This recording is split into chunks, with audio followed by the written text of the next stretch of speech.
Hello friends, എന്തുകൊണ്ട് വിശേഷം? എല്ലാവർക്കും സുഖം തന്നെ. ഇത് ഞാൻ ടെറസിൽ ചെറിയൊരു ട്രമ്മയിൽ വെച്ചിരിക്കുന്ന ഒരു ഡ്രാഗൺ പ്ലാന്റാണ്. ഇപ്പോൾ ഓൾറെഡി ഇത് കഴിഞ്ഞ പ്രാവശ്യം ഇതിൽ വിളവെടുത്താണ്. ഇപ്പോൾ 2 ഫ്രൂട്ട്സ് ഇതിലുണ്ടായിട്ടുണ്ട്. ഇപ്പോൾ ഞാൻ മൊബൈൽ കൈ പിടിച്ച് കട്ട് ചെയ്ത് കാണിക്കാൻ പറ്റില്ല, അതുകൊണ്ട് കട്ട് ചെയ്തതിന് ശേഷമാണ് കാണിക്കുന്നത് കേട്ടോ. ഇത് കട്ടർ വേണം എന്തായാലും നമുക്ക് ഇതൊക്കെ കട്ട് ചെയ്യണമെങ്കിൽ. പിച്ചാത്തി കൊണ്ടൊക്കെ കട്ട് ചെയ്യാൻ ഇത്തിരി ബുദ്ധിമുട്ടാണ് ഡ്രാഗൺ പ്ലാന്റ്.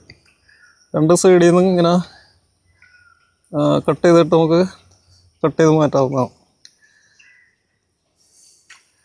അപ്പോൾ ഇങ്ങനെ ചെയ്യണമെന്ന് വെച്ച് കഴിഞ്ഞാൽ ഇവിടുന്ന് കട്ട് ചെയ്ത് കഴിഞ്ഞാൽ ഈ ഭാഗത്തുനിന്ന് മുള വന്ന് ഡ്രാഗൺ ഫ്രൂട്ട് ഉണ്ടാവുമെന്നാണ് ഞാൻ മറ്റുള്ള വീഡിയോയിൽ കണ്ടിട്ടുണ്ട്. അപ്പോൾ ഞാൻ ഇത് പരീക്ഷിച്ചിട്ടില്ല, ആദ്യമായിട്ടാണ് ഇങ്ങനെ ചെയ്യുന്നത്. അപ്പോൾ ഇന്നത്തെ വീഡിയോ ഇത്രയുള്ളൂ. ഇനി അടുത്തൊരു വീഡിയോ ആയിട്ട് വീണ്ടും കാണാം. ഓക്കെ.